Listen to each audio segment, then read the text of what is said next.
হেডফোনটা লাগাচ্ছি, তোমরা বলবে শুনতে পাচ্ছ কিনা। ঠিক আছে, 2 মিনিট।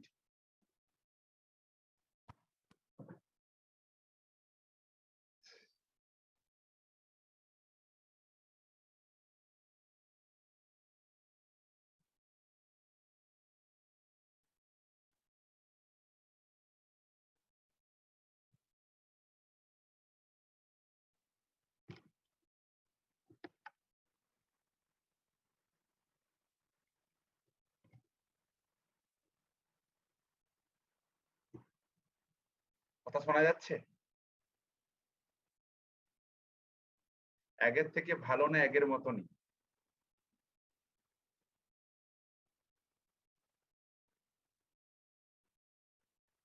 মানে এটা লাগানোর আগে যেমন শুনতে পাচ্ছিলে তার থেকে ভালো না তার থেকে কম ভালো?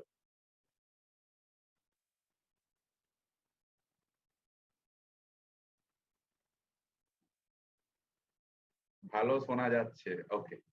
মানে এটা তোমার কি বলতো, আমি এই ঘরে ক্লাস নিচ্ছিলাম, তো আমার এই এই মাইকটি ছিল না। তো মাইকটি কালকে সংযোজন করা হয়েছে, কালকে স্যার দিয়েছেন মাইকটা। তো সেই জন্য আমি মাইকটা লাগিয়ে কতটা কি শুনতে পাবে সেটা বুঝতে পারছিলাম না। তো সেই জন্য একবার জিজ্ঞাসা করে নিলাম যে মাইকটা লাগানোর আগে ভালো ছিল না এখন ভালো হচ্ছে। কাল আপনাদের লাইভ সেমিনারে ছিলাম, ভালো লেগেছে, থ্যাংক ইউ। এরকম সেমিনার এবার থেকে প্রত্যেক মাসে একটা হবে আশা করছি। মানে বিভিন্নদের ওপর, যেমন ধরো কালকে যদিও আমরা প্রথম বলেছিলাম এইচএস দের ওপর করব, কিন্তু আমরা মোটামুটি এইচএস ছাড়াও অন্যান্য প্রশ্নের উত্তর দিয়েছি। এরকম সেমিনার এবার হতে থাকবেই। তারপর এরকম আরো যে জিনিসগুলো হবে সেটা হচ্ছে ধরো বিভিন্ন ব্যাচের স্টুডেন্টদের নিয়ে বিভিন্ন টিচার একদিন একদিন করে বসবেন। এটা এই মাস থেকেই শুরু হবে, আগস্ট থেকেই শুরু হবে। সেটা আপনাদের আগে জানিয়ে দেওয়া হবে। দেখা গেল রবিবার হয়তো স্যার বসলেন, তারপরে রবিবারে হয়তো রিজনিং এর স্যার বসলেন, তারপরে রবিবারে আমি বসলাম, তারপরে রবিবারে অঙ্কর স্যার বসলেন। তো সেখানেও একটা করে আলোচনা বা একদিন ডিরেক্টলি খোলা চিঠির মতো খোলা আলোচনা আর কি, যে মানে যদি আপনি আমার পড়ানোর কিছু বুঝতে পারছেন না, কোন জায়গাটায় বুঝতে পারছেন না, কি সমস্যা হচ্ছে, সেগুলো আপনি আমাকে ডিরেক্টলি, হ্যাঁ মানে প্রশ্ন ধরতে পারবেন না যে স্যার এইটা বলে দিন না ইকোনমিক্স এর পলিটি, এরকম না যে স্যার আপনার এই জায়গাটা বুঝতে পারছি না। বা আচ্ছা সানডে বাদে অন্যদিন না, এটা এখনো ডেট কিছু ঠিক হয়নি। মানে এটার এখনো ডেট কিছু ঠিক হয়নি। যেটা ডেট ঠিক হলে সেটা জানিয়ে দেওয়া হবে। ঠিক আছে, এটা বিভিন্ন সপ্তাহে বিভিন্ন দিন হবে। দেখা গেল আমি যেদিন সময় পেলাম, আমার যেদিন সুযোগ সুবিধা হলো, সেদিন আমি পড়াবো, আমি মানে ব্যাপারটা করব। এভাবে চলবে আর কি, যে কোনো বারে। এই আর কি। ওকে, যাই হোক, প্রত্যেককে আর একবার শুভ বিকাল। তো আজকে সেমিনার শেষ হয়ে গেছে না এখনো সেমিনার চলছে?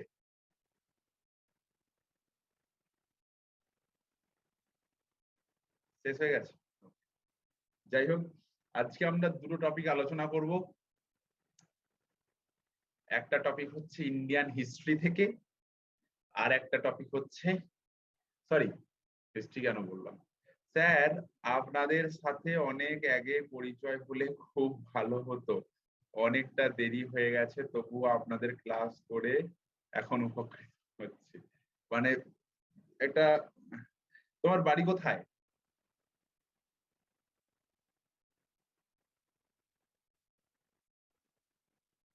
শ্রীরামপুর, হুগলি। আচ্ছা আচ্ছা। সেই একটা গান আছে তোমার, মানে কবে কোথায় কখন কিভাবে কি জন্যে কিভাবে কি জন্য, মানে কবে কোথায় কখন কিভাবে কি জন্য কার সাথে পরিচয় হবে, এটা উপরওয়ালাই জানে, কেউ জানে না। একদম তাই।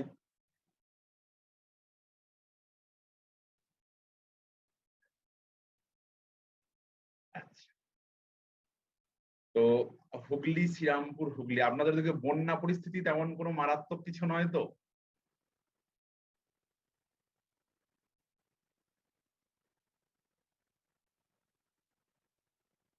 আচ্ছা, চলো শুরু করি।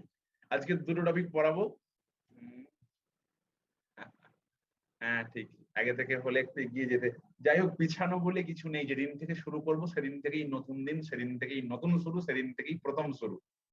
একদম এটা মনে রেখে আমাদের পড়াশোনা করাটাই ভালো।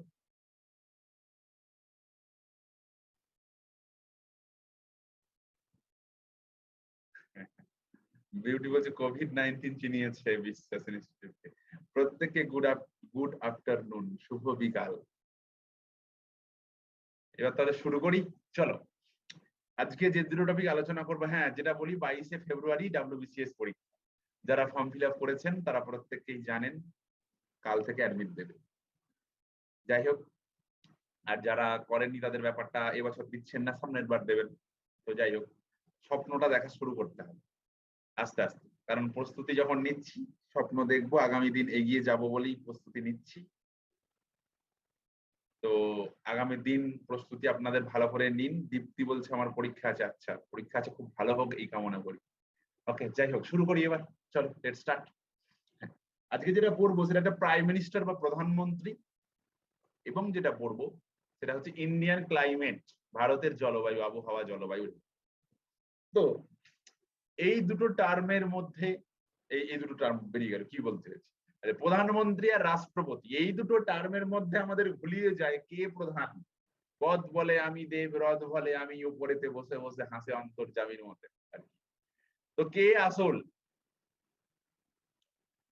কে আসল আর কে নকল, নাকি কে কার হাতে ক্ষমতা বেশি, নাকি কে বসে আছে কিন্তু ক্ষমতা নেই, মুকুটহীন রাজা। এ নিয়ে আমাদের মধ্যে দ্বিধা দ্বন্দ্ব একটা আছে আছে ঠিক আছে। তো আমরা আজকে সেই আলোচনা করব। আগের যখন আমাদের পলিটির ক্লাস হয়েছিল, সেই ক্লাসে আমরা এটা নিয়ে আলোচনা করেছিলাম যে আমাদের রাষ্ট্রপতি বাবুর কথা আলোচনা করেছিলাম। আজকে আমরা যেটা আলোচনা করব সেটা হচ্ছে আমাদের প্রধানমন্ত্রীর কথা, অর্থাৎ নরেন্দ্র মোদীর কথা আলোচনা করব। নরেন্দ্র মোদীর কথা নয়, নরেন্দ্র মোদী যে পদটায় বসে আছেন সেই পদটার কথা আলোচনা করব, ঠিক আছে। তো আমাদের আজকের আলোচ্য বিষয় পিএম। এটাকে ইংরেজিতে ছোট করে যদি বলা হয় তাহলে এই টপিকটাকে আমরা বলি পিএম এন্ড কম, ঠিক আছে, ক্যাবিনেট মিনিস্টার, পিএম এন্ড কম। তো এই যে প্রধানমন্ত্রীর কথা আমরা এখানে আলোচনা করব, এই প্রধানমন্ত্রী কি অ্যাকচুয়ালি ভারতবর্ষের, মানে আমাদের এই যে প্রধানমন্ত্রীর ক্ষমতা, অ্যাকচুয়ালি ভারতবর্ষের ইনি হচ্ছেন ডিফ্যাক্টো হেড। De facto head.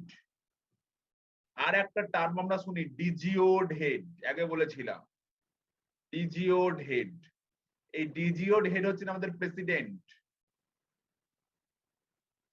আর ডিফ্যাক্টো হেড হচ্ছেন আমাদের প্রাইম মিনিস্টার বা প্রধানমন্ত্রী।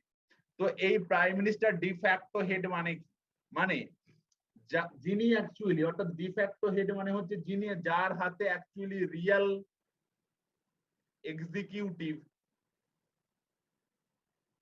পাওয়ারটা রয়েছে, মানে যার হাতে আসল শাসন ক্ষমতাটা রয়েছে। আমরা জানি অ্যাকচুয়ালি আমাদের সবকিছুরই প্রধান হচ্ছেন রাষ্ট্রপতি, সাইন করবেন রাষ্ট্রপতি, কিন্তু জনতার ভোটে নির্বাচিত হয়ে আসা প্রধানমন্ত্রীকেই বলা হয় কি, actually he is the de facto head of our country. আমাদের দেশের কি, উনি হলেন একমাত্র, উনি হলেন কে, তিনি হলেন যিনি রিয়েল মানে প্রকৃত এক্সিকিউটিভ যে সমস্ত পাওয়ার রয়েছে, জুডিশিয়ারি নয়, দেশ চালনা করার যে সমস্ত এক্সিকিউটিভ পাওয়ার রয়েছে, এই এক্সিকিউটিভ পাওয়ার গুলো তার হাতেই রয়েছে। সো আমরা কি বলতে পারি, আমাদের প্রধানমন্ত্রী পিএম অফ ইন্ডিয়া যিনি, তিনি হলেন রিয়েল এক্সিকিউটিভ হেড, অর্থাৎ আমাদের এই যে রাষ্ট্রীয় ব্যবস্থা, এই রাষ্ট্রীয় ব্যবস্থার প্রধান তিনি। এবং ভারতের সংসদীয় যে শাসন ব্যবস্থা রয়েছে, সেই শাসন ব্যবস্থায় রাষ্ট্রপতি দেশের নিয়মতান্ত্রিক প্রধান, বাট প্রধানমন্ত্রী ভারতবর্ষের প্রকৃত শাসক। তাই আমি বললাম he is the real executive head of India, বা আর একটা সুন্দর পলিটিক টার্মে বলা যায় he is the de facto head of India. De facto মানে কি, কার্যকারী হেড। ডিজিওড হেড মানে কি, ক্ষমতার বলে বা পদাধিকার বলে হেড। তাহলে দুটো টার্ম, ডিফ্যাক্টো ডিজিওড, ডিফ্যাক্টো ডিজিওড। ডিফ্যাক্টো মানে কি, তাহলে যিনি হলেন পদাধিকার বলে নয়, যিনি কার্যের কারিতা ভাবে হেড, যিনি বা যার হাতে রিয়াল এক্সিকিউটিভ পাওয়ার আছে। আর একটা হলেন ডিজিওড, মানে যিনি কিসের হেড, ডিজিওড হেড মানে তিনি কিভাবে হেড, তিনি হলেন পদাধিকার বলে হেড। একজন হলেন পদাধিকার বলে, একজন ক্ষমতার বলে হেড। ওকে, এবার এই প্রধানমন্ত্রী কিভাবে নির্বাচিত হয়?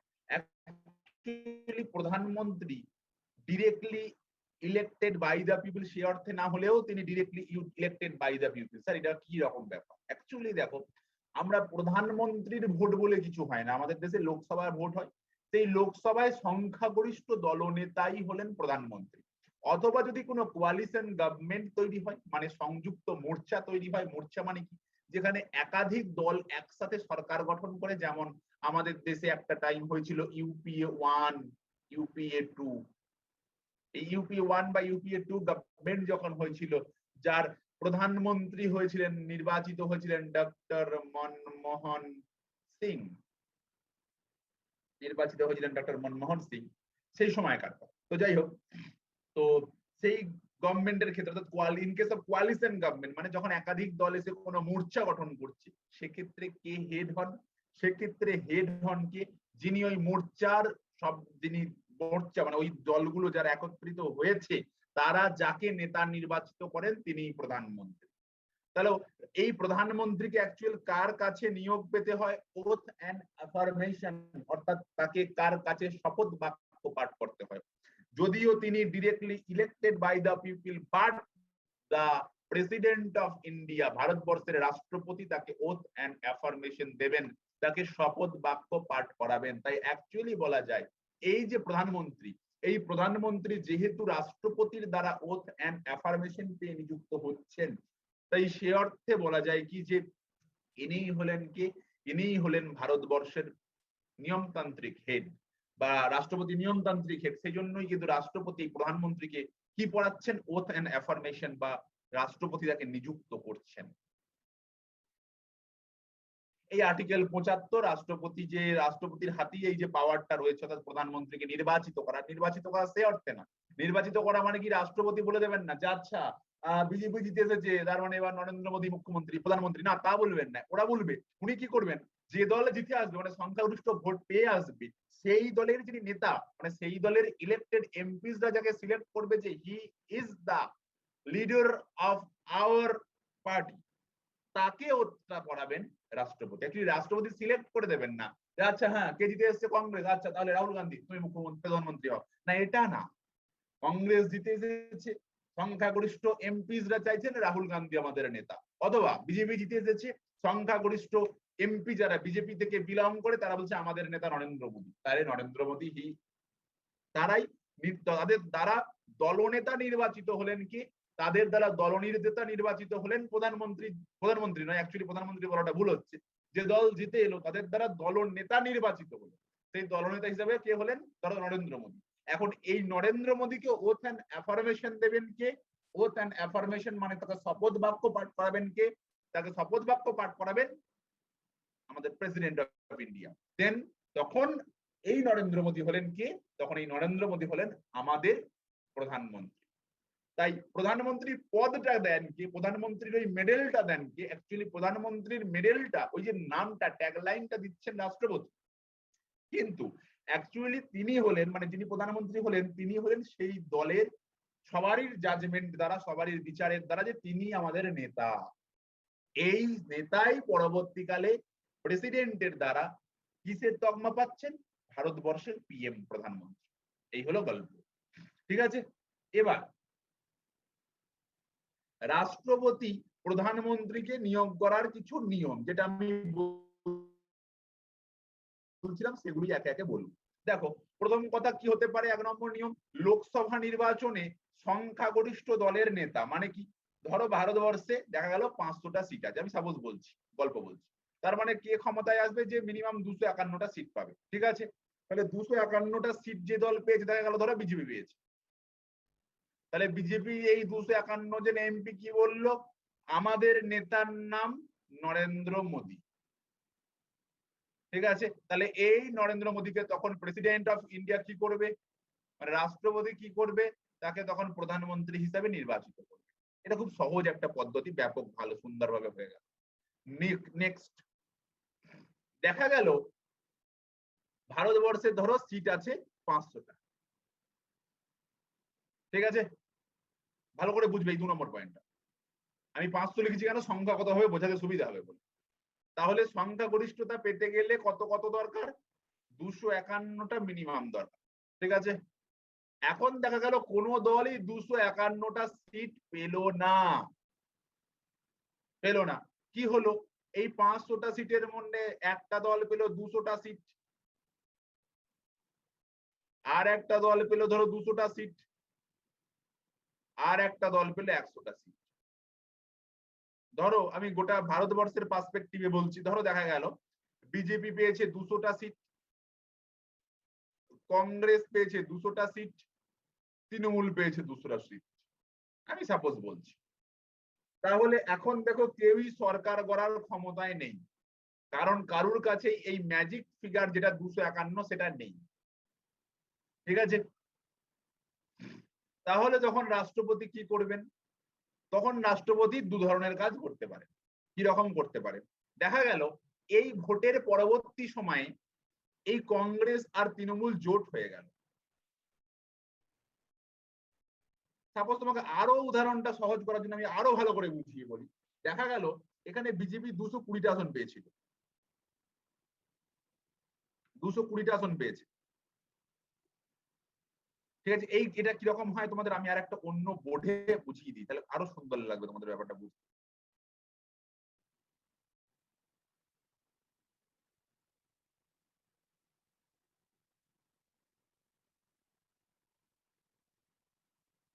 এটা কিরকম ব্যাপারটা হয়, ধরো আমাদের ভারতবর্ষের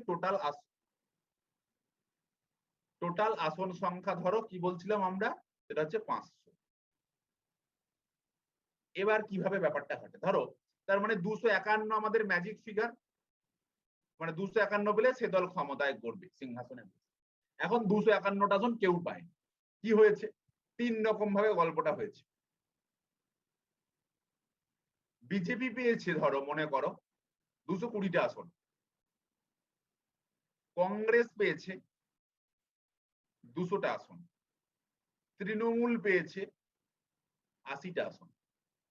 তাহলে ক্ষমতায় সরকার গড়বে কি? তোমার মতে রাষ্ট্রপতির এই বিজেপিকে ডাকা উচিত ছিল, কারণ 3 জনের মধ্যে তো আসন বেশি এর, কিন্তু না একে ডাকতে পারবে না, তার কারণ এর কিন্তু ম্যাজিক ফিগার 251টা নেই। তখন রাষ্ট্রপতি যদি দেখেন, দেখা গেল এই কংগ্রেস আর তৃণমূল ভোট পরবর্তী একটা জোট করলো, অ্যালায়েন্স করলো, তাহলে আসন সংখ্যা কত হলো, 200 প্লাস 80, তাহলে 280টা। তাহলে মোট ম্যাজিক ফিগার কত, 251, তাহলে এটা 251কে ক্রস করে যাচ্ছে। তখন রাষ্ট্রপতি কি করবেন, এই যে সংযুক্ত একটা দল তৈরি হলো, এই দলে দেখা গেল নেতা নির্বাচিত হলেন কে, নেতা নির্বাচিত হলেন তার নাম হচ্ছে XYZ। তখন এই XYZ কে বলবেন যে আপনি 1 মাসের মধ্যে আপনার দলের সংখ্যাগরিষ্ঠতা দেখান। তখন দেখা গেল তার এই যে দল অর্থাৎ কংগ্রেসের 200টা আসন এবং তৃণমূলের 80টা আসন, তার ভোটাভুটিতে 280টা আসন প্রমাণ করে দিলেন। তখন এই যে XYZ যিনি এই যে সংযুক্ত একটা ফ্রন্ট তৈরি হলো, মোর্চা তৈরি হলো, এই মোর্চার তিনি নেতা নির্বাচিত হবেন এবং তাকেই কি করা হবে, পিএম করা হবে। এই গল্পটাই হলো এই সেকেন্ড কেসটা, যেটা বলার জন্য আমি আবার ওই স্ক্রিনটা শেয়ার করেছিলাম, সেটা হচ্ছে এটা। নির্বাচনের সংখ্যাগরিষ্ঠতা কোনো দল না পেলে রাষ্ট্রপতি নিজ ক্ষমতা অনুসারে লোকসভার সংখ্যাগরিষ্ঠ দল বা জোটের প্রধানকে প্রধানমন্ত্রী হিসাবে নিয়োগ করেন। যেটা এইবার বুঝিয়ে এলাম আমি তোমাকে, যেটা জোটের প্রধানমন্ত্রী হিসাবে আমি কি বললাম, XYZ, তো তাকে তখন বলবেন আপনি কি করুন, 1 মাসের মধ্যে আপনার সংখ্যাগরিষ্ঠতা প্রমাণ করুন। 1 মাসের মধ্যে তিনি যদি সংখ্যাগরিষ্ঠতা প্রমাণ করে দিতে পারেন যে না তার মেজরিটি হওয়ার জন্য 251 দরকার, কিন্তু 251 হচ্ছে বা তার বেশি হচ্ছে, তখন রাষ্ট্রপতি বলবে আপনি এসে ওথ এন্ড অ্যাফার্মেশন নিন, আপনি শপথ বাক্য পাঠ করুন, ঠিক আছে? এবার বলছি দেখো এই পয়েন্টটা ভালো করে বুঝবে, লোকসভার সদস্য ছাড়াও প্রধানমন্ত্রী রাজ্যসভা থেকেও নির্বাচিত হতে পারেন। কে হয়েছিলেন, ইন্দিরা গান্ধী হয়েছিলেন। যিনি রাজ্যসভা থেকে নির্বাচিত হয়ে প্রধানমন্ত্রী হয়েছিলেন। তার মানে যিনি প্রধানমন্ত্রী হবেন তিনি যে কোনো হাউস, ইট মে বি উচ্চকক্ষ, ইট মে নিম্নকক্ষ, মানে লোকসভা বা বিধানসভা যে কোনো কক্ষ থেকে জিতে এসে তিনি হতে পারেন। ঠিক আছে, তারপর বলছে লোকসভা বা রাজ্যসভার সদস্য না হলেও একজনকে প্রধানমন্ত্রী নির্বাচন করা যেতেই পারে। সেক্ষেত্রে কি করতে হবে? মন্ত্রিসভা গঠনের 6 মাসের মধ্যে তাকে যে কোনো একটা কনস্টিটিউয়েন্ট অ্যাসেম্বলি বা লোকসভা থেকে বা রাজ্যসভা থেকে তাকে জিতে আসতে হবে। যেমন আমাদের ধরো এখন প্রধানমন্ত্রী হবা বা আমাদের এই মুখ্যমন্ত্রীর ব্যাপারটাও কিছুটা এরকমই রাজ্যের ক্ষেত্রে। ধরো মমতা বন্দ্যোপাধ্যায় পশ্চিমবঙ্গের কোনো বিধানসভা সিট থেকে দাঁড়িয়ে যেতেননি, উনি দাঁড়িয়েছিলেন নন্দীগ্রাম থেকে, উনি হেরে গেছেন। এখন ওনাকে, উনি আমাদের সিএম হিসেবে শপথ নিয়েছেন, তাহলে কি করতে হবে ওনাকে? এই 6 মাসের মধ্যে, মানে 2রা মে উনি বসেছেন, মানে 2রা মে না, সরি 5ই মে বসেছেন, তাহলে 5ই মে থেকে 5ই জুন, 5ই জুলাই, 5ই আগস্ট, 5ই সেপ্টেম্বর, 5ই অক্টোবর, 5ই নভেম্বর এর মধ্যে নির্বাচন কমিশন ভোট নিশ্চিতভাবে করাবেন এবং সেই ভোটে মমতা বন্দ্যোপাধ্যায়কে জিতে আসতে হবে। তাহলেই তিনি এই যে এখন আমাদের সিএম রয়েছেন তার এই পদটা কন্টিনিউ হবে। যদি বাই ডিফল্ট কোনো কারণে ইনি হেরে যান তাহলে কিন্তু ওনার ওই পদটা চলে যাবে। তাই কোনো একজন ব্যক্তি যদি ভোটে নাও দাঁড়ান, বা যেমন 2011 সালে যখন মমতা বন্দ্যোপাধ্যায় প্রথম আমাদের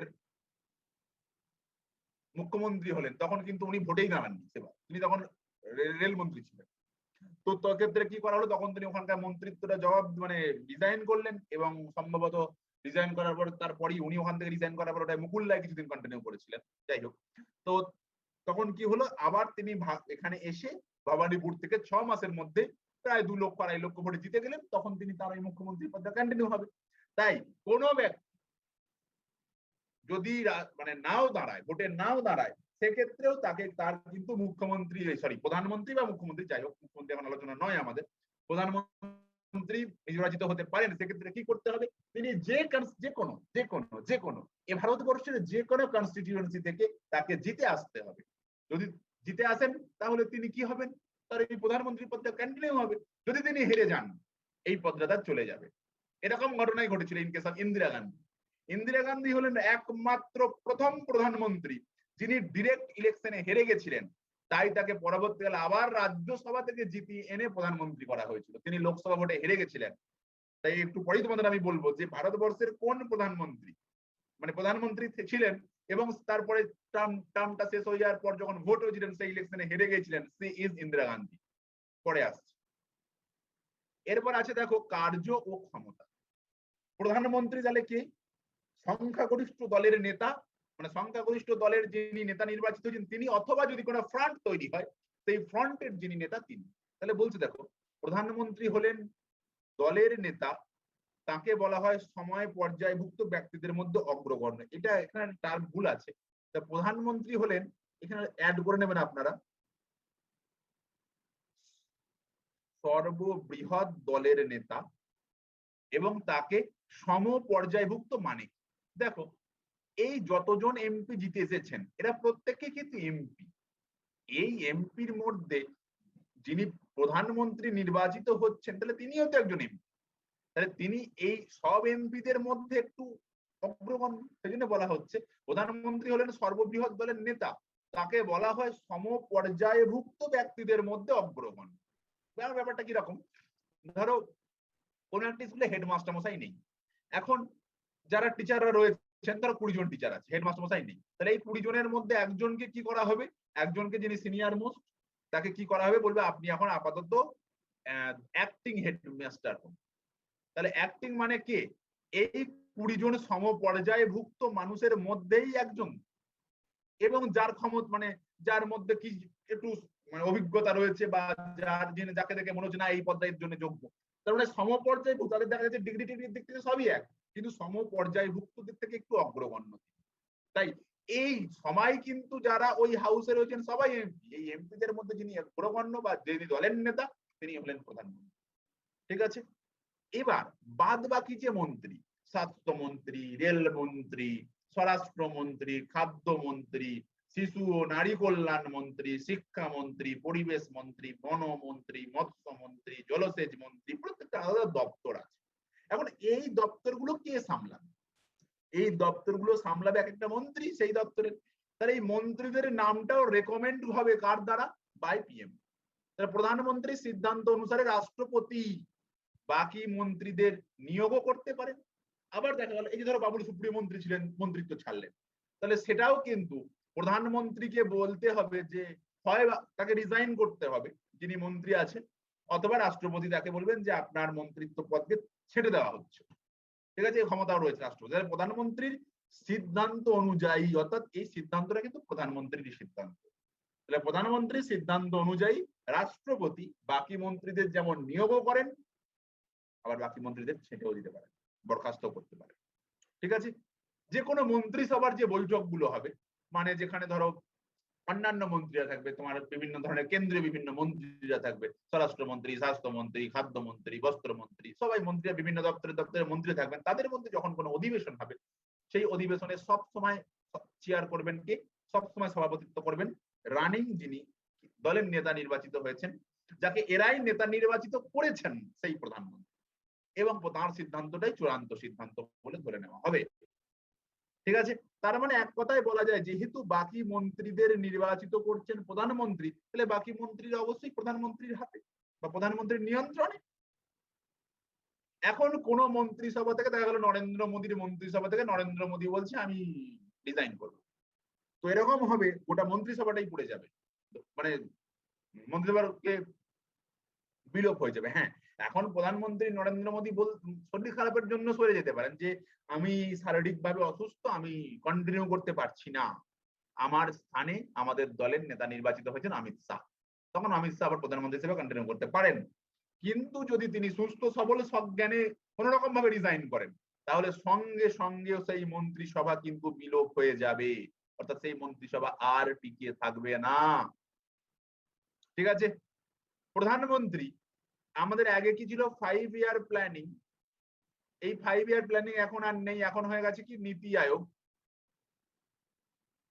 এই নীতি আয়োগের বৈঠকের তিনি চেয়ারম্যান। যে এনডিএ কাউন্সিল আছে, ন্যাশনাল ডেভেলপমেন্ট কাউন্সিলের চেয়ারম্যান তিনি কে? প্রধানমন্ত্রী। তাই প্রধানমন্ত্রীকে কি বলা হয়? খুব ইম্পর্টেন্ট এই লাইনটা, প্রধানমন্ত্রী হি is the real link between political and administrative function। মানে কি? দেখো, এই যে প্রধানমন্ত্রী নরেন্দ্র মোদী নির্বাচিত হয়েছেন, তাহলে এই প্রধানমন্ত্রী নরেন্দ্র মোদীকে কিরকম কি করতে হচ্ছে?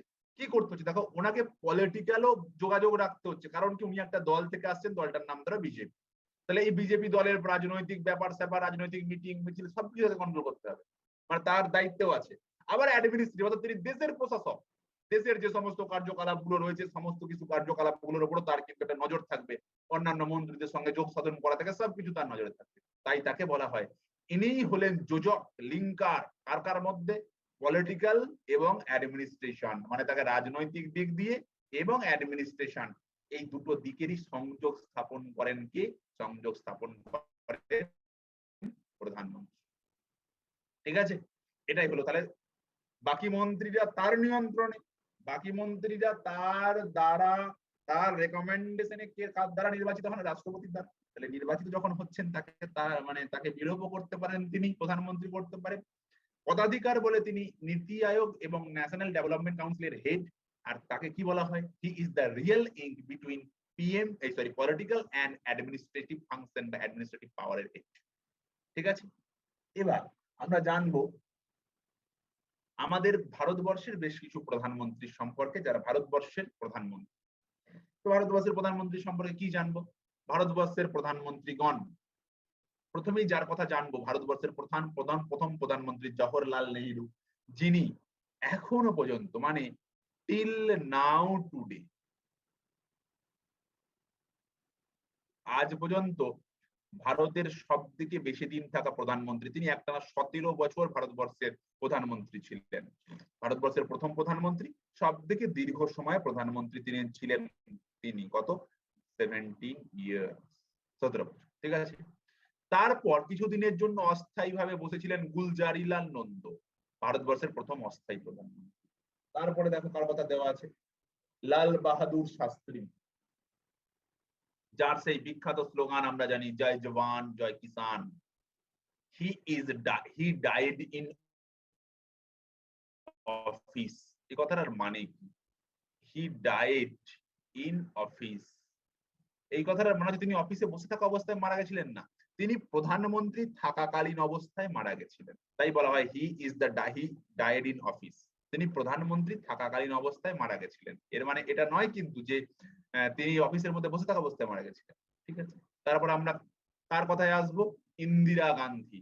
ভারতবর্ষ তার প্রথম মহিলা প্রধানমন্ত্রীকে পেল এবং ভারতবর্ষ নয় গোটা পৃথিবীতে সব থেকে দীর্ঘ সময় মহিলা প্রধানমন্ত্রী এখনো পর্যন্ত ইন্দিরা গান্ধী। ঠিক আছে, এরপর দেখো এই লাইনটি যেটা একটু আগে বলছিলাম, তিনি একমাত্র প্রধানমন্ত্রী যিনি ভোটে পরাজিত হয়েছিলেন। মারাত্মক ইনফরমেশন, ইম্পর্টেন্ট। ডিরেক্টলি ইলেকশনে পরাজিত হয়েছিলেন তিনি, যার কে, ইন্দিরা গান্ধী। ইন্দিরা গান্ধী হলেন ভারতবর্ষের প্রথম প্রধানমন্ত্রী যিনি ভোটে পরাজিত হয়। তখন তাহলে তাকে প্রধানমন্ত্রী কিভাবে করা হয়, তখন তাকে আবার রাজ্যসভা থেকে জিতিয়ে এনে প্রধানমন্ত্রী করা হয়েছে। তারপর আমরা পাবো ভারতবর্ষের প্রথম মন্ত্রী, তার নাম মোরারজি দেশাই। উনি প্রায় 80 বছর বয়সে প্রধানমন্ত্রী হয়েছিলেন, তাই তাকে বলা যায় সব থেকে বয়স্ক প্রধানমন্ত্রী ছিলেন তিনি। মানে এত বছর বেশি বয়সে কেউ ভারতবর্ষের প্রধানমন্ত্রী হননি, মোরারজি দেশাই। এই মোরারজি দেশাই সম্পর্কে আরো একটা খুব সুন্দর কথা হয়, সেটা হচ্ছে মোরারজি দেশাই ভারতবর্ষের তোমার বহুদিন কি ছিলেন, ভারতবর্ষের বহুদিন অর্থমন্ত্রী ছিলেন এবং এনার নামে আরেকটা রেকর্ড আছে, ইনি মোট 10 বার বাজেট পেশ করেছিলেন সংসদে, যেটা আজও পর্যন্ত রেকর্ড। সব থেকে বেশি বার সংসদে বাজেট পেশ করেছেন as finance minister, he is Morarji Desai. তারপরে সেকেন্ড পজিশনে কে রয়েছে, 9 বার বাজেট পেশ করেছেন পি চিদাম্বরম কংগ্রেসের। তারপরে কে আছেন, 8 বার করেছেন আমাদের মাননীয় প্রণব মুখার্জি।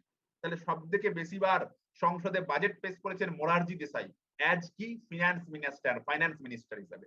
তারপরে কে হবে, 9 বার করেছেন পি চিদাম্বরম, 8 বার করেছেন কি মাননীয় প্রণব মুখোপাধ্যায়। তাহলে এই মোরারজি দেশাই একটা জোট সরকারের গঠন করেছিলেন, নন কংগ্রেসি প্রধানমন্ত্রী তিনি, প্রথম নন কংগ্রেসি প্রধানমন্ত্রী। তারপরে আসবো চৌধুরী চরণ সিং, একমাত্র প্রধানমন্ত্রী যিনি পার্লামেন্টের কোনো অধিবেশনেই অংশগ্রহণ করেননি, তার আগেই তার দল। এবার অনেকে প্রশ্ন করে যে স্যার তিনি কোনো অধিবেশনে অংশগ্রহণ করেনি মানে কি? দেখো তিনি যখন নির্বাচিত হয়েছিলেন তখন কোনো সেশন ছিল না, কোনো অধিবেশন ছিল না। ঠিক আছে, তাহলে অধিবেশন আমরা 3টে নির্দিষ্ট টাইমে হয় জানি, মনসুন সেশন পার্লামেন্টে পড়েছি যেটা চলছে এখন, শীতকালীন অধিবেশন বা উইন্টার সেশন, আর একটা সামার সেশন। এখন দেখা গেল তিনি এমন একটা সময় নির্বাচিত হয়েছেন সেই সময় কোনো সেশন নেই, কিন্তু তার এই মন্ত্রিসভা বেশ দিন টেকেনি, কারণ এটা একটা বহু দল একসঙ্গে হয়ে একটা সরকার গঠন করেছিল, সমর্থন তুলে নেওয়ার জন্য এই সরকার বেশি দিন টেকেনি। তাই ইনি হলেন একমাত্র প্রধানমন্ত্রী যিনি কোনো সেশনে অংশগ্রহণ করতেই হয়নি, তার আগেই তার সরকারটা পড়ে গেছে। ঠিক আছে, তারপর ভারতবর্ষ পেল তার সর্বকনিষ্ঠ প্রধানমন্ত্রীকে, যার নাম রাজীব গান্ধী। মাত্র 40 বছর বয়সে তিনি সিংহাসনে বসেছিলেন, প্রধানমন্ত্রীর মাসনাদে বসেছিলেন। ঠিক আছে, তারপর আমরা পড়বো ভিপি সিং। ভিপি সিং যাকে রিজার্ভ সিস্টেমের জনক আমরা বলি, ভিপি সিং তারপরে বসেছিলেন। তারপরে বসলেন চরণ সিং, জনতা পার্টির প্রথম প্রধানমন্ত্রী, জনতা পার্টির প্রথম প্রধানমন্ত্রী, অস্থায়ী, অবশ্যই অস্থায়ী, দীর্ঘদিন চালাতে পারেননি তিনি। তারপরে সিংহাসনে বসেছিলেন প্রধানমন্ত্রী পদে পিভি নরসিমহা রাও, যার আমলে, এই পিভি নরসিমহা রাওয়ের আমলে আমাদের আরেক প্রধানমন্ত্রী তখন অর্থমন্ত্রী ছিলেন, যার নাম হলো ডক্টর মনমোহন সিং। মনমোহন সিং, এই doctor Manmohan Singh at the time of PV Narasimha Rao Bharatvarsha একটা বিখ্যাত মডেল দেখলো, যার নাম এলপিজি মডেল। ভারতবর্ষের অর্থনীতির বাজার মুক্ত দ্বার হয়ে গেল, লিবারালাইজেশন, প্রাইভেটাইজেশন, গ্লোবালাইজেশন। এই এলপিজি মডেল অ্যাকচুয়ালি কার আমলে হয়েছিল, উত্তরটা হচ্ছে পিভি নরসিমহা রাও। আর এই এলপিজি এই যে মডেলটা, এই মডেলটা আনলেন কে, এই মডেলটা কার মস্তিষ্ক প্রসূত, তৎকালীন ভারতবর্ষের অর্থমন্ত্রী মাননীয় মাননীয় তোমার মনমোহন সিং। মাননীয় মনমোহন সিং এর মডেলই হলো এলপিজি মডেল, যার পুরো কথা লিবারালাইজেশন, প্রাইভেটাইজেশন, গ্লোবালাইজেশন, মুক্ত বাজার তৈরি হলো ভারতবর্ষে। ঠিক আছে। এবং এই পিভি নরসিমা রাওয়ের আমলেই সেটা হয়েছিল। আর এই পিভি নরসিমা রাও হলেন প্রথম সাউথ ইন্ডিয়া থেকে কেউ নির্বাচিত হলেন অ্যাজ পিএম। ঠিক আছে। তারপর অটল বিহারী দুবার বসেছিল, একবার 12 দিনের জন্য, তারপর একটা ফুল 5 বছরের টার্ম কমপ্লিট করেছিলেন। অটল বিহারী বাজপেয়ী হলেন একমাত্র অকংগ্রেসী প্রধানমন্ত্রী যিনি তার 5 বছরের মেয়াদটাকে শেষ করেছিলেন। প্রথমবারের জন্য 12 দিন, তারপরে যখন তিনি নির্বাচিত হয়েছিলেন তখন তার এই 5 বছরের মেয়াদ শেষ করেছিলেন। এর আগে পর্যন্ত যে সমস্ত নাম বললাম যারা কংগ্রেসী ছিলেন তারা 5 বছরের টার্ম কমপ্লিট করেছিলেন, কিন্তু এর আগে পর্যন্ত যে সমস্ত অকংগ্রেসী বা জোট দলের সরকার গঠন হয়েছিল তারা কেউ তাদের 5 বছরের টার্মটা কমপ্লিট করতে পারেননি। তারপর বসেছিলেন দেবেগৌড়া, এইচডি দেবেগৌড়া, তারপর আইকে গুজরাল, তারপরে ইউপিএ 1 এবং ইউপিএ 2 দুটো গভর্নমেন্ট জোট সরকারের, যার মুখ্যমন্ত্রী প্রধানমন্ত্রীর পদে জারি ছিলেন ডক্টর মনমোহন সিং। এই ডক্টর মনমোহন সিং একদিকে ভারতবর্ষের প্রধানমন্ত্রী হয়েছিলেন, একটা সময় তিনি ভারতবর্ষের রিজার্ভ ব্যাংকের গভর্নর হয়েছিলেন, 15তম গভর্নর, 15th গভর্নর ভারতবর্ষের হয়েছিলেন। এবং তিনি একটা টাইম ভারতবর্ষের কে ছিলেন, ফিনান্স মিনিস্টারও ছিলেন। কার আমলে? At the time of PV Narasimha Rao, তার আমলে ছিলেন। এবং এই পিভি নরসিমা রাওয়ের আমলেই ইনি নিয়ে এসেছিলেন সেই বিখ্যাত মডেল যেটা বললাম, এলপিজি, লিবারালাইজেশন, প্রাইভেটাইজেশন, গ্লোবালাইজেশন। কি? Liberalisation, privatisation and globalisation. ঠিক আছে।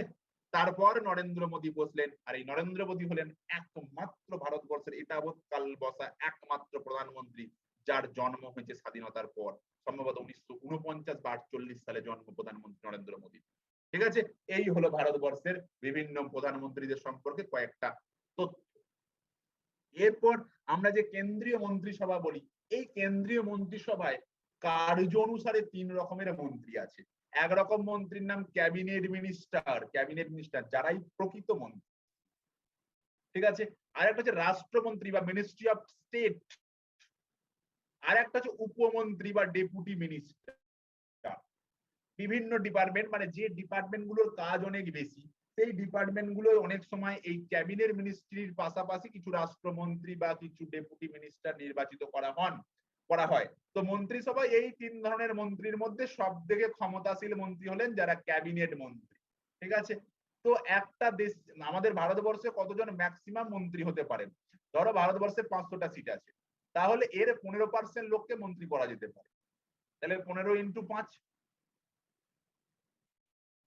এর বেশি মন্ত্রী করা যাবে না। তো বলা যায় যে মন্ত্রী করার মোট স্ট্রেংথ হচ্ছে যা আসন রয়েছে তার 15% মানুষকে মন্ত্রী করা যেতে পারে। ঠিক আছে। এবারে বলছে মন্ত্রীরা কার কাছে এককভাবে দায়বদ্ধ? রাষ্ট্রপতির কাছে দায়বদ্ধ। রাষ্ট্রপতি চাইলে প্রধানমন্ত্রীর সিদ্ধান্ত, অবশ্যই প্রধানমন্ত্রীর সিদ্ধান্তে কি করতে পারেন, তার এই যে মন্ত্রীকে পদচ্যুতি করাতে পারেন। যেমন আমরা কিছুদিন আগেই দেখলাম কিছুজন নতুন করে মন্ত্রী নির্বাচিত হলেন এবং আমাদের পশ্চিমবঙ্গ থেকে বাবুল সুপ্রিয়, দেবশ্রী চৌধুরী যারা মন্ত্রী ছিলেন তারা মন্ত্রিত্ব থেকে ছেড়ে দিলেন। তার জায়গায় এলেন কারা? তার জায়গায় এলেন সুভাষ সরকার, নিশীথ পরামানিক, আর একটা বোঝা রাজু, আর এক নাম ভুলে গেছি, রাজু বিস, না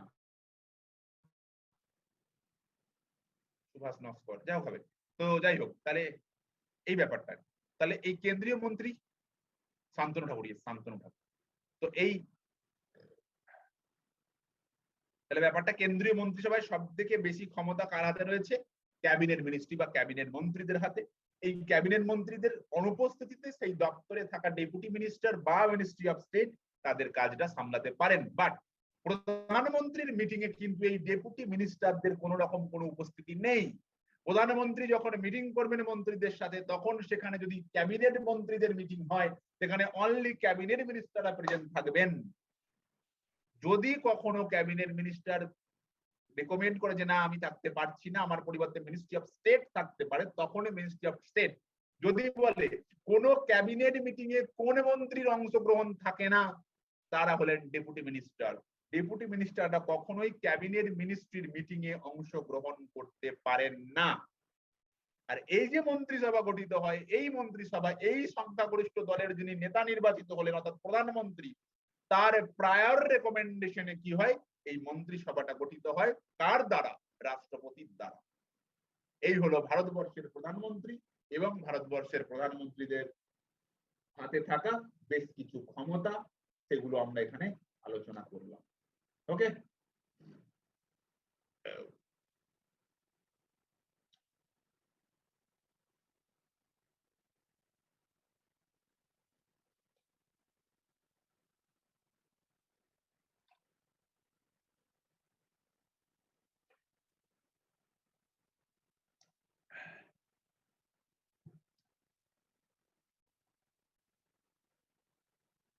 এরপর আমরা যেটা আলোচনা করব সেটা হচ্ছে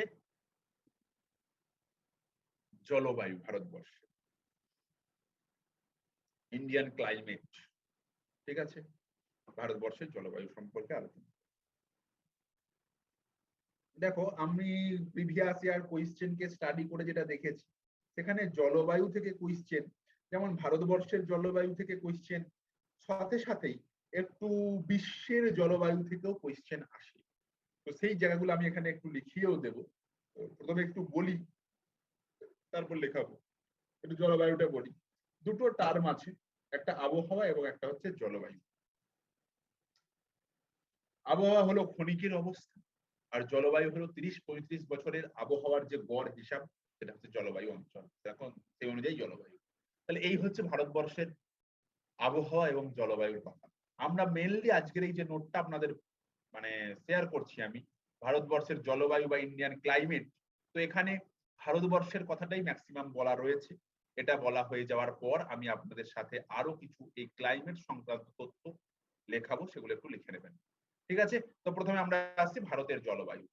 ভারতের জলবায়ু বা ইন্ডিয়ান যে ক্লাইমেট রয়েছে, এই ভারতবর্ষের জলবায়ু, ভারতবর্ষকে বলা হয় উষ্ণ আর্দ্র ক্রান্তীয় মৌসুমী জলবায়ুর দেশ। এই ভারতবর্ষে মৌসুমী জলবায়ুর দেশ, মৌসুমী জলবায়ুর দেশ। ঠিক আছে, তার কথা মনে যেন না পড়ে যায়, মৌসুমীর কথা যেন মনে না পড়ে যায়, এখানে মৌসুমী জলবায়ুর দেশ ভারতবর্ষ। ঠিক আছে, ভারতবর্ষের যে কর্কট ক্রান্তি বা টপিক অফ ক্যান্সার, ভারতবর্ষের পুরো একদম মাঝখান দিয়ে গেছে। আমরা জানি ভারতবর্ষের টপিক অফ ক্যান্সার কোন কোন জায়গার মধ্যে দিয়ে গেছে।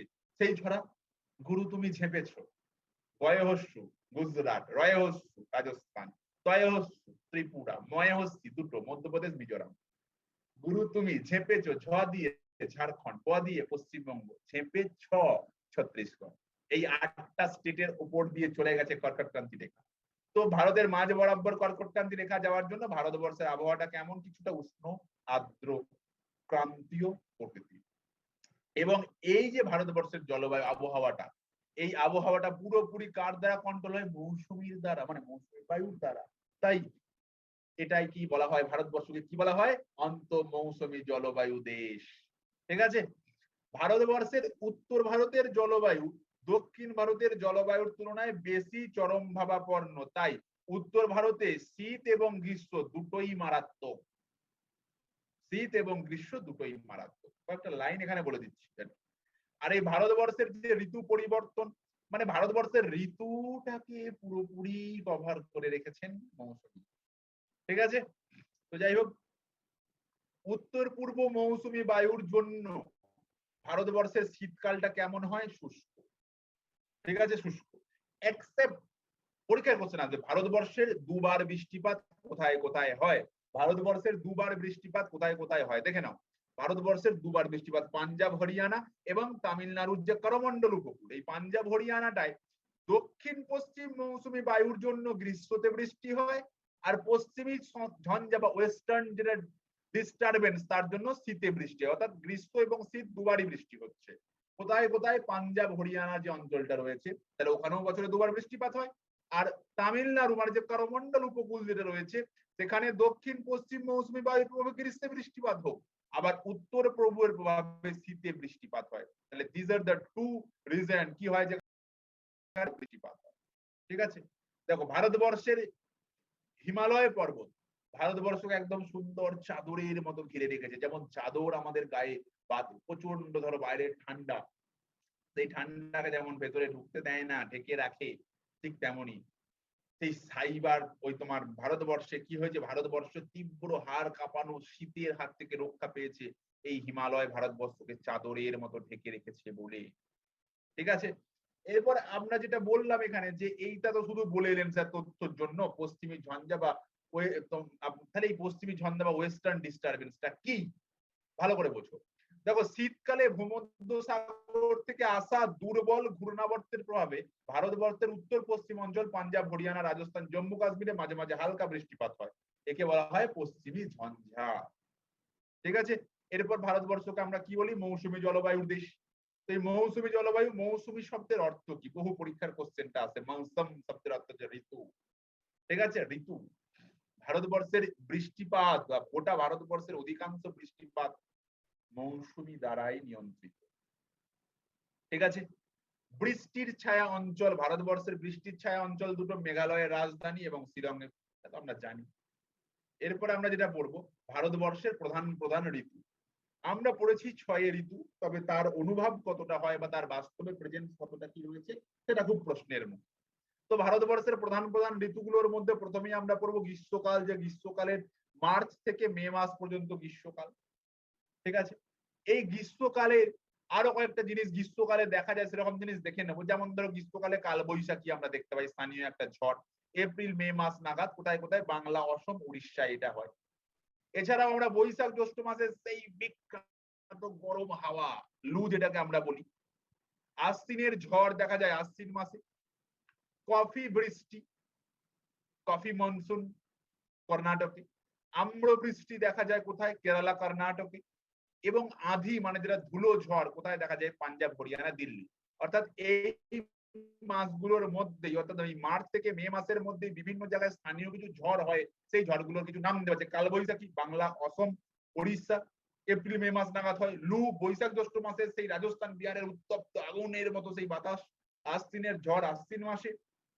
কফি বৃষ্টিটা কোথায় হয়? কর্ণাটকে গ্রীষ্মকালে। আম্রপালি কোথায় হয়? মার্চ এপ্রিল মাসে। কোথায় হয়? কেরালা, কর্ণাটক। আঁধি যে ধুলি ঝড় পাঞ্জাব, হরিয়ানা এবং দিল্লিতে হয়। তার মানে এগুলো দেখো এই টাইমেই হচ্ছে, কোন সময়? গ্রীষ্মকালের সময়। ঠিক আছে। এরপর আমরা আসি বর্ষাকাল, যেটা চলছে এখন জুন থেকে সেপ্টেম্বর। জুন থেকে সেপ্টেম্বর। ঠিক আছে। তো ভারতবর্ষে প্রথম বর্ষার আগমনটা কোথায় হচ্ছে? মৌসুমী মৌসুমী প্রথম আসে কেরালাতে জুন মাসের 1 তারিখে। ঠিক আছে। এবং পশ্চিমবঙ্গে মৌসুমী কবে আসে? 15 থেকে 20 জুনের মধ্যে। আমি একটু পরেই বলে দিচ্ছি মৌসুমী কবে আসে। মৌসুম আয়া হ্যাঁ কবে, এবং মৌসুমী যায়া হ্যাঁ কবে। কবে আসে কবে যায় এটা তালিকা আমি করে দিচ্ছি পরে। ঠিক আছে। তো দক্ষিণ পশ্চিম মৌসুমী বায়ু ভারতবর্ষে প্রবেশ করে দুটো ভাগ হয়ে যায়। একটার নাম আরবীয় শাখা, একটার নাম বঙ্গোপসাগরীয়। আর এই দক্ষিণ পশ্চিম মৌসুমী বায়ুর প্রভাবে চেরাপুঞ্জিতে কি হয়? প্রবল বৃষ্টিপাত হয়। ভারতবর্ষের সব থেকে বেশি বৃষ্টিপাত, শুধু ভারতের না পৃথিবীর মধ্যে সব থেকে বেশি বৃষ্টিপাত হয় এই চেরাপুঞ্জি। আর একটা কালের নাম আমরা পড়বো যার নাম শীতকাল, নভেম্বর থেকে মার্চ মাস পর্যন্ত যাকে বলা হয়। এই জানুয়ারি মাসে ভারতবর্ষের সর্বোচ্চ শীত হয়। আর এই শীতকালে করমণ্ডল বা তামিলনাড়ু উপকূলে বৃষ্টিপাত হয়। আর একটা কোথায় হয়? পাঞ্জাবেও বৃষ্টিপাতটা হয় ওয়েস্টার্ন ডিস্টারবেন্স বা পশ্চিমী ঝঞ্ঝার জন্য। এই ঋতু সম্পর্কে ছোট্ট কিছু ইনফরমেশন আপনাদের এখানে দেওয়া আছে। এরপর বেশ কিছু তথ্যাদি যেটা লেখাবো, সেগুলো আপনাকে লিখতে হবে, যেগুলো পরীক্ষার জন্য খুব খুব খুব ইম্পর্টেন্ট। এখানে মোটামুটি কনসেপচুয়াল কিছু ক্লারিটি দেওয়া রয়েছে। এরপর কিছু তথ্যাদিগত ভাবেও আমাদের লিখতে হবে, এবং সেই তথ্যাদি গুলো যে শুধুমাত্র ভারতের তথ্যাদি নয়, আমি ভারতবর্ষ সহ বিভিন্ন ইনফরমেশন লিখিয়ে দিচ্ছি, সেই ইনফরমেশন গুলো একটু লিখে নাও।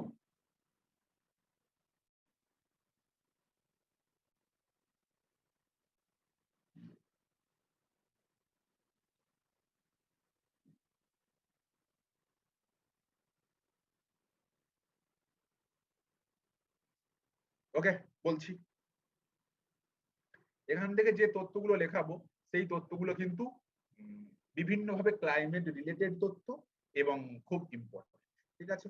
প্রথমেই যে তথ্যটা আপনারা লিখবেন, হেডিং দিন, দেখুন অ্যাটমসফেরিক লাইন।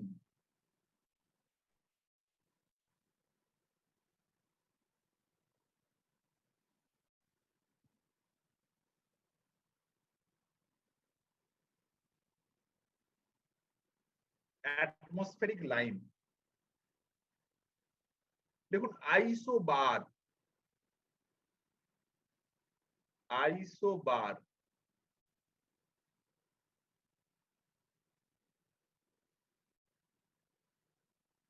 দেখুন যে সমস্ত জায়গার কি সমান হয়, যে সমস্ত জায়গার আপনার অ্যাটমসফেরিক প্রেসারটা সমান হয়, মানে আইসো বার মানে হচ্ছে যে সমস্ত জায়গায় কি হবে, ইকুয়াল অ্যাটমসফেরিক প্রেসার, মানে ইকুয়াল মানে কি যে সমস্ত জায়গা, সেটা পৃথিবীর যে জায়গারই হোক, সেই সমস্ত জায়গার যদি অ্যাটমসফেরিক প্রেসারটা সমান হয় তাদেরকে আমরা বলবো, তাদেরকে বলবো আইসোবার রিজিয়ন।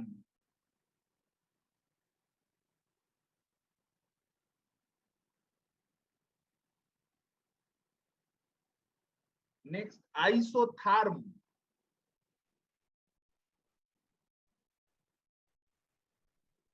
আইসোথার্ম, থার্ম এই কথাটা কোথা থেকে আসে, বলো টেম্পারেচার, তার মানে ইকুয়াল টেম্পারেচার।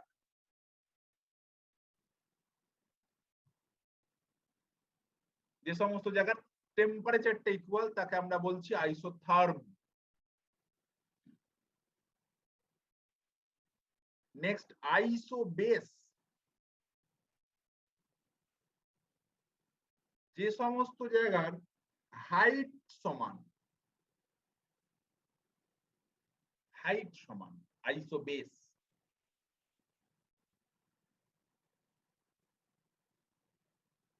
নেক্সট আর লেখো isomer. Isomer equal monthly average rainfall, মানে যে সমস্ত জায়গার মান্থলি অ্যাভারেজ রেনফলটা সমান তাদেরকে আইসোমার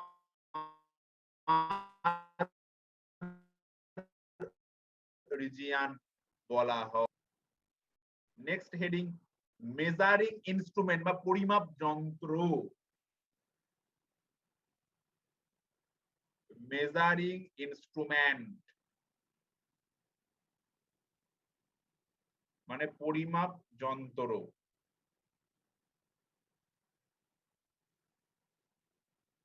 প্রথমে দেখো ক্যালোরিমিটার। এই ক্যালোরিমিটারের সাহায্যে কি পরিমাপ করা হয়, হিট। দুই অ্যানিমোমিটার, যেটাকে বাত পতাকা বলা হয়, অ্যানিমোমিটার। আর একটা লিখবো আমরা অ্যানিমোমিটার, আর একটা লিখবো উইন্ড ভেন। এটা কি অ্যাকচুয়ালি বাত পতাকা বলে। তো এই অ্যানিমোমিটারের সাহায্যে কি করা হয়, উইন্ডের ভেলোসিটি আর এই বাত পতাকার সাহায্যে কি করা হয়, বাতাসটা কোন দিকে বইছে, উইন্ড ডিরেকশন, এটার পরিমাপ করা হয়। রেইন গজ,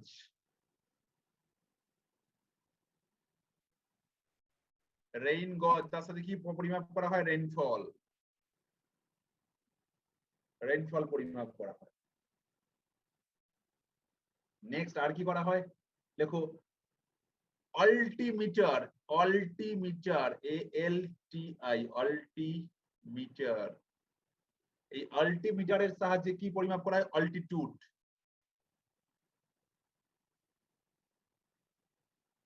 আর লাস্ট একটা লিখে নাও অল্টিমিটারের পর ব্যারোমিটার। এই ব্যারোমিটারের সাহায্যে কি পরিমাপ করা হয়, অ্যাটমসফেরিক প্রেসার।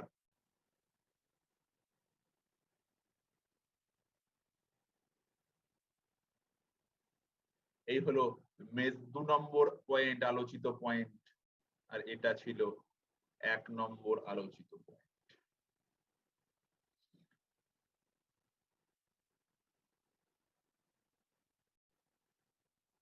এগুলো খুব গুরুত্বপূর্ণ তথ্য কিন্তু যেগুলো আমরা লেখাচ্ছি। দুটো পয়েন্ট আমরা এতক্ষণে আলোচনা করেছি, একটা অ্যাটমসফেরিক লাইন আর একটা হচ্ছে মেজারিং ইনস্ট্রুমেন্ট। এটা আমরা আলোচনা করেছি 4টা, এটা আমরা আলোচনা করেছি 6টা। মানে যা নোট আছে তারপরেও আমাদের 10টা তথ্য নোট ডাউন করা হয়ে গেছে। ওকে, তারপরে বলছি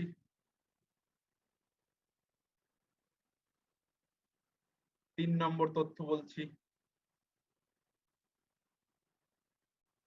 ইম্পর্টেন্ট ল্যাটিটিউড।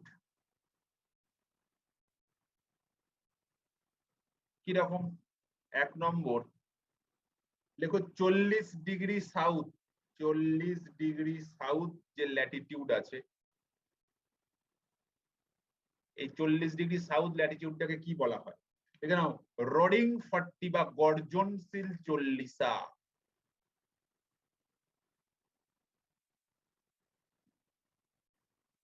চল্লিশা বা ইংরেজিতে বলা হয় রোডিং, রোডিং 40s।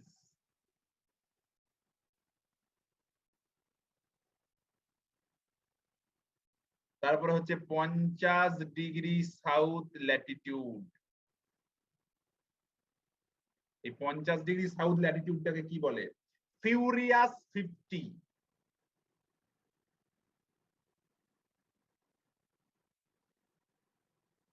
তীব্র আওয়াজ সৃষ্টিকারী 50। আর একটা 60 ডিগ্রি সাউথ ল্যাটিটিউড, একে কি বলা হয়? স্ক্রিমিং 60, মানে ভীষণ আওয়াজ সৃষ্টিকারী, স্ক্রিমিং 60। আর 4 নম্বর লিখে নাও 30 ডিগ্রি নর্থ, একে কি বলা হয়? Horse Latitude.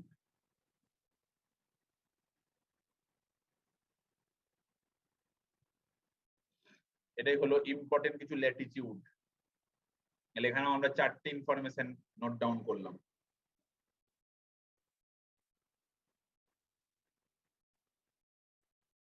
এবার লিখে নাও।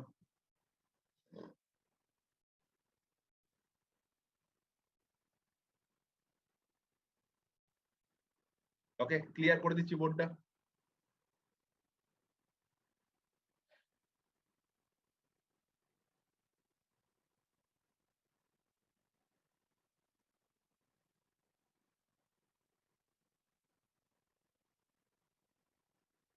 চার নম্বর হেডিং দাও, লোকাল উইন্ড বা স্থানীয় বাতাস।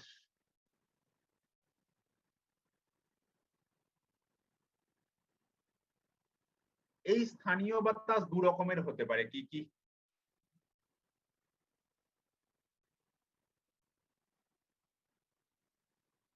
একটা হতে পারে কোল্ড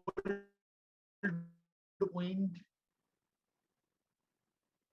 আর একটা কি হতে পারে? Hot wind. এবার আমরা এই কোল্ড উইন্ডের কিছু নাম জানবো, কিছু হট উইন্ডের নাম জানবো। চলো, কোল্ড উইন্ড 1 নম্বর,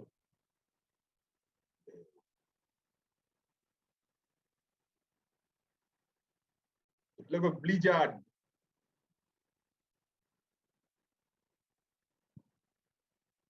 অ্যাকচুয়ালি এটাকে বলা হয় বরফের ঝড়। কোথায় দেখা যায়? কানাডা।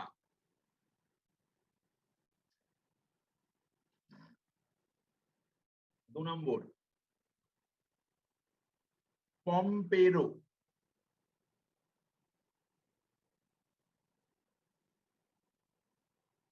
আন্দিজ।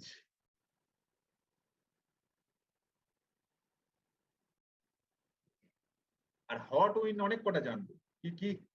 1 নম্বরে লেখো লু, ইন্ডিয়া। তার মধ্যে রাজস্থান, ইউপি, দিল্লি।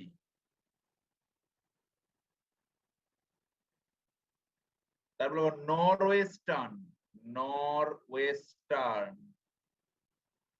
নর ওয়েস্টার্ন কোথায় দেখা যায়? নিউজিল্যান্ড। নর ওয়েস্টার্ন।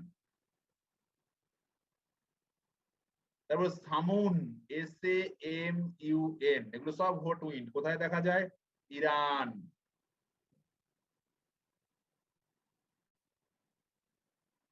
ইয়মো, YAMO, ইয়মো কোথায় দেখা যায়? জাপান। সান্টা আনা। সান্টা আনা কোথায় দেখা যায়? স্পেন। সরি, সান্টানাটা স্পেন না, সান্টানাটা ইউএসএ করো তো। ইউএসএ, সান্টা আনা ইউএসএ। নেক্সট, চিনুক। চিনুক, এটাও ইউএসএ, ইউএসএ রকি পর্বতমালায়। আর এটা দেখা যায় ক্যালিফোর্নিয়ায়। সান্টানা ক্যালিফোর্নিয়ায় দেখা যায়, আর চিনুক দেখা যায় ইউএসএ রকি পর্বতমালার কাছাকাছি অঞ্চলে।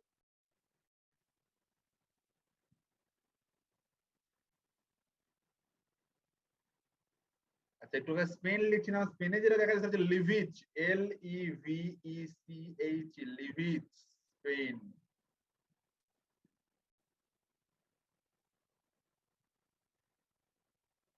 ওকে, এই হট উইন্ড, লোকাল উইন্ড অর্থাৎ যেগুলো একদম পুরো স্থানীয় সেরকম বাতাসের কিছু দুটো ভাগে ভাগ করেছি, একটা হচ্ছে কোল্ড উইন্ড আর একটা হচ্ছে হট উইন্ড। তাদের মধ্যে আবার এই দুটো, আর এদের মধ্যে এই চারটে এক্সাম্পল।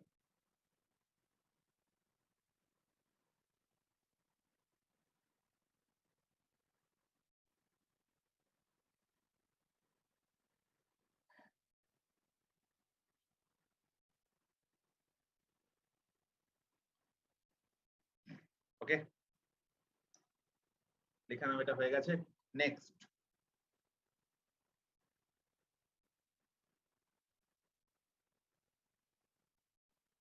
এরপর একটা হেডিং দাও, লেখো normal, normal date of arrival of monsoon. Normal date of arrival মানে আগমনের সাধারণত কবে কবে আগমন হয়, আর একটা হচ্ছে চলে যাওয়া। নরমাল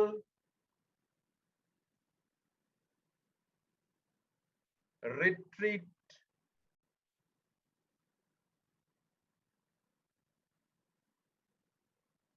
অফ মনসুন, মানে মনসুনদের রিট্রিট হওয়া, পুনরায় ব্যাকে চলে যাওয়ার ডেটটা কবে, মানে ফিরে যাওয়ার ডেটটা কবে। তো প্রথম মনসুন আসে 1 জুন। এই 1 জুন কোথায় প্রথম মনসুনটা আসে? প্রথম যেখানে মৌসুমটা আসে সেটা হচ্ছে তোমার কেরালা, চেন্নাই,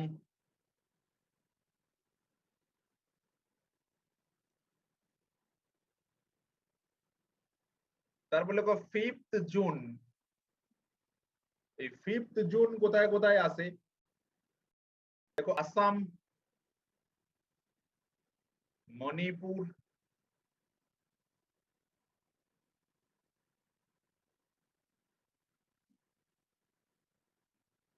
টেন্থ জুন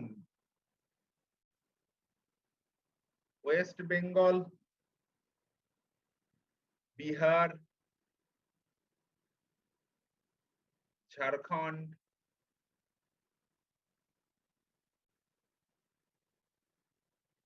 আর সব থেকে শেষে কোথায় আসে? তো সেটা হচ্ছে 1 জুলাই। কোথায় কোথায় আসে? দেখো, অমৃতসর,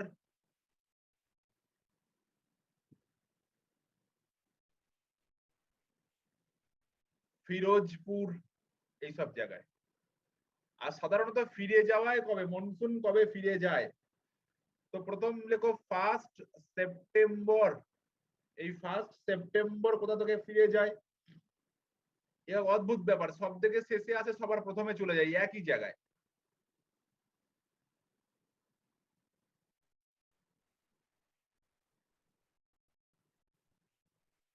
শেষে আসে, প্রথমে যায়।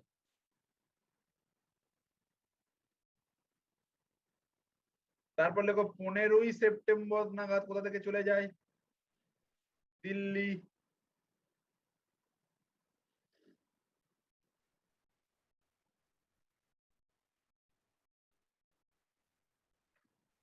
15ই অক্টোবর নাগাদ কোথা থেকে চলে যায়? ওয়েস্ট বেঙ্গল,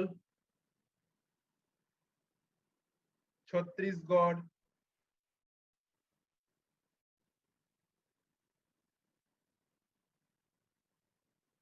ছত্তিশগড়,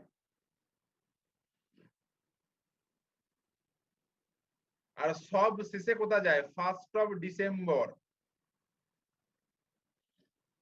চেন্নাই।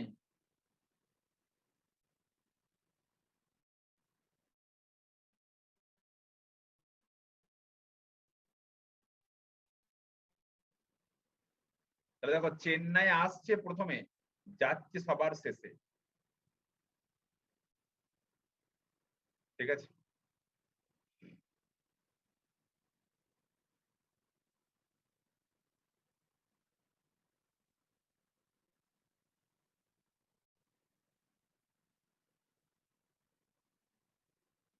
এরপরে নেক্সট তথ্য এবং আজকের লাস্ট তথ্য, সেটা হচ্ছে কিছু ট্রপিক্যাল সাইক্লোনের নাম। ট্রপিক্যাল সাইক্লোন, কিছু ট্রপিক্যাল সাইক্লোনের নাম। আচ্ছা, চীনে কি দেখা যায়? চীন সাগরে যে ট্রপিক্যাল সাইক্লোন,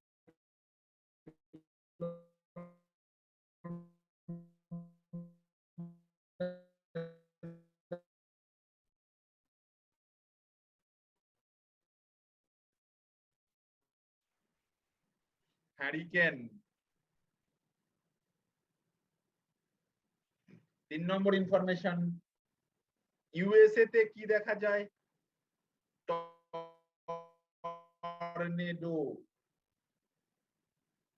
অস্ট্রেলিয়ায় কি দেখা যায়? Willy willy willy willy. আর লাস্ট অ্যারাবিয়ান সি, মানে আমাদের আরব সাগর, Arabian Sea and Bay of Bengal.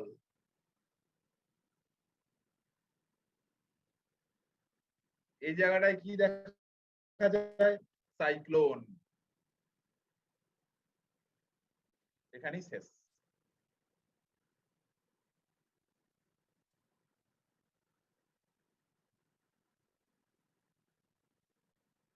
তাহলে normal date of arrival of monsoon মানে মৌসুমী তুমি কখন আসবে তার মেন টাইম মোটামুটি আমরা 4টে ডেট জেনেছি। আর মৌসুমীর ছেড়ে চলে যাওয়ার 4টে মোটামুটি ডেট জেনেছি, আরো অনেক ডেট আছে, সেগুলো আমাদের যেগুলো দরকার সেগুলোই আমরা একটু বেশি করে আলোচনা করেছি এখানে। ঠিক আছে, আর ট্রপিক্যাল সাইক্লোন নিয়ে আলোচনা করেছি। চায়নায় টাইফুন, ক্যারিবিয়ান সিতে হ্যারিকেন, ইউএস তে টর্নেডো, অস্ট্রেলিয়ায় উইলি উইলি, আরাবিয়ান সি এবং বে অফ বেঙ্গলে সাইক্লোন। ঠিক আছে, প্রথমে বৃষ্টি আসছে কোথায়? মৌসুমী চেন্নাই, শেষে কোথায় যাচ্ছে? চেন্নাই থেকে। আবার শেষে আসছে কোথায়? অমৃতসর। যেখানে শেষে আসে সেখানে আবার প্রথমে চলে যাচ্ছে অমৃতসর। ওকে, এই হলো আজকের আলোচ্য বিষয়বস্তু।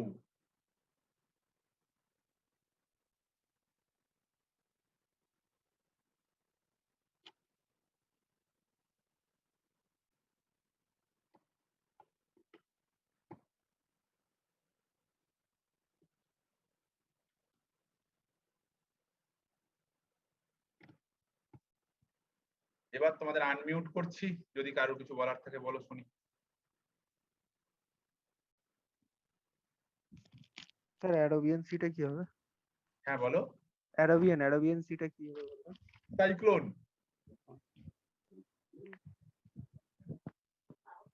ক্যারিবিয়ান সি এন্ড বে অফ বেঙ্গল, দুই জায়গাতেই হবে সাইক্লোন। বলো কার কার কি? স্যার একটা হেল্প করবেন? বলো।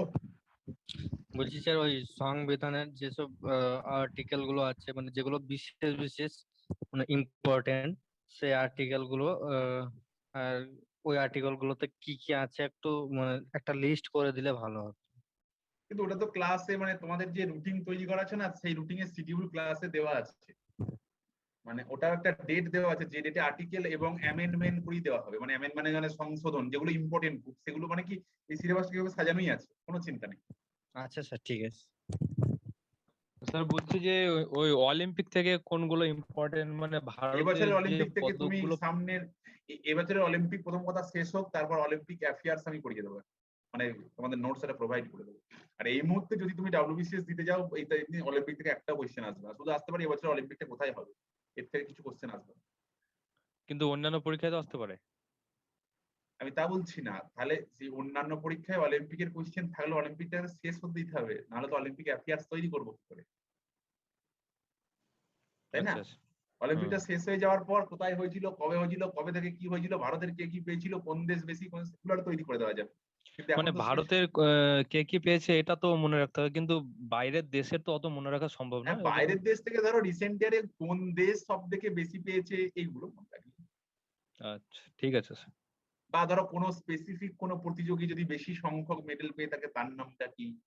বা এটা হতে পারে যে প্রথমবার কোন একটা রেকর্ড ব্রেক করলো, সেটা হয়তো ইম্পর্টেন্ট। রেকর্ড ব্রেকিং গুলো হতে পারে। ঠিক আছে স্যার। আর ওটা আমি দিয়ে দেবো, হ্যাঁ সব ব্যাচই ওটা দিয়ে দেবো, কারণ অলিম্পিকটা শেষ হওয়ার পরই, ওটা তো আজকে দেওয়া যাবে না, তাহলে আবার আপডেট করতে হবে। না না স্যার, আমি কি করি ওই অলিম্পিকের ইনফরমেশন গুলো নোট ডাউন করে রাখি, তো না, কোনগুলো আমি দিয়ে দেবো, পড়বো। ওটা আমি দিয়েও দেবো, তোমাদের আচ্ছা অলিম্পিক্স এর পুরো অ্যাফেয়ার্স দিয়ে দেবো। আচ্ছা ঠিক আছে স্যার, থ্যাংক ইউ। বলো আর কার কি বলার আছে। স্যার, ডাব্লিউবিসিএস এর জন্য ভলিউম 2 জিকে কি এনাফ? স্যার এটা বলুন। দেখো প্রিলির তুমি তো এখন তো প্রথম, তুমি প্রিলির আগে এই বইটা শেষ করে গেলে অনেক কোশ্চেন কমন পাবে, এটা আমি গ্যারান্টি দিতে পারি। এনাফ কথাটা তো বলাটা খুব টাফ, তাই না? এনাফ বলে কিছু হয় তো না, স্যার কেউই কোনো বলতে বই পারে না এনাফ যে নয়, এনাফ এনাফ নয়। বলাটা মুশকিল। না, এনাফ কথাটাকে আমি একটু সাইডেই রাখবো, এটা বলতে পারি কোশ্চেন কমন পাবে, এনাফ কথাটা বলাটা কারণ একটু স্যার প্রতি বছর মানে প্রশ্নের ধরন চেঞ্জ হয়ে যাচ্ছে। চেঞ্জ হয়ে যাচ্ছে। এবার এর জন্য তোমাকে মানে কিছুটা, বিশেষ করে ডাব্লিউবিসিএস, অন্যান্য পরীক্ষা হলে কিন্তু আমি অ্যাসিওরিটির সাথে বলে দিতাম, কারণ ডাব্লিউবিসিএস এ প্রত্যেকবার কোশ্চেনে মডারেশন হচ্ছে এবং স্টেটমেন্ট কনক্লুশন টাইপের কোশ্চেন আসছে, সেক্ষেত্রে এনাফ বলাটা যাবে না। কারণ অন্যান্য তুমি বলো স্যার আমি মিসলেনিয়াস দিতে যাবো, স্যার আমি গ্রুপ সি ডি দিতে যাবো, আমি বলবো একদম এনাফ, তোমাকে আর কিচ্ছু করতে হবে না, এটা কনসেপচুয়াল প্রশ্ন বেশি আসছে। কনসেপ্টুয়াল কিছু কোশ্চেন কিন্তু থাকছে। হ্যাঁ, এবার দেখা যাচ্ছে এখনো ডাব্লিউবিসিএস প্রিলিতে হয়তো 15% কোশ্চেনও কনসেপচুয়াল নয়, 15% কোশ্চেন কনসেপচুয়াল, আমি তোকে একদম ঘড়ি ধরে বলে দিতে পারি। তাহলে এবার আমাদের কি হয়, ওই 15% নিয়েই তো আমরা বেশি ভাবি, সেই জন্য আমরা আর কি ব্যাপারটা এরকম একটা ভয় আর কি। তারপর বলো আর কার কি বলার আছে।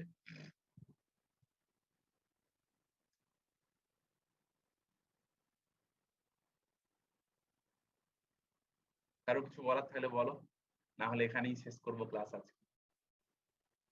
স্যার ঠিক আছে, ভালো থেকেন। তোমরাও প্রত্যেককে খুব ভালো থেকো, আর ভালো করে পড়ো, যাদের ডাব্লিউবিসিএস আছে তারাও খুব ভালো করে পড়ো, যাতে করে পরীক্ষা ভালো হয়। মৌসুমী বায়ু গো Thank you, আকাশ, sir. আকাশ মিত্র বলছে স্যার মনসুন কি মৌসুমী বায়ু, যার জন্য এই এত বৃষ্টিপাত হচ্ছে। ঠিক আছে, ওকে, প্রত্যেককে ভালো থেকো, সাবধানে থেকো, পরের দিন আবার দেখা হবে। ততক্ষণ প্রত্যেককে ভালো থেকো, শুভ বিকাল, শুভ সন্ধ্যা, শুভরাত্রি, টাটা। ডাব্লিউবিপি কি দেখো ধরে নাও 26শে সেপ্টেম্বরই হবে, তার কারণ দেখো ডাব্লিউবিসিএস বলেছিল 22 তারিখ হবে, দেখো 22 তারিখ কিন্তু অ্যাডমিন রিলিজ করবে কাল থেকে, তাই ভেবো না সেপ্টেম্বরে হবে না, এই আনঅফিসিয়াল ডেটটাই কোন দিন অফিসিয়াল হয়ে যাবে তুমি ধরতে পারবে না, তাই ধরে নাও 26 তারিখই হবে, সেই অনুযায়ী তোমার প্রিপারেশনটা নিতে হবে। ঠিক আছে, চলো টাটা।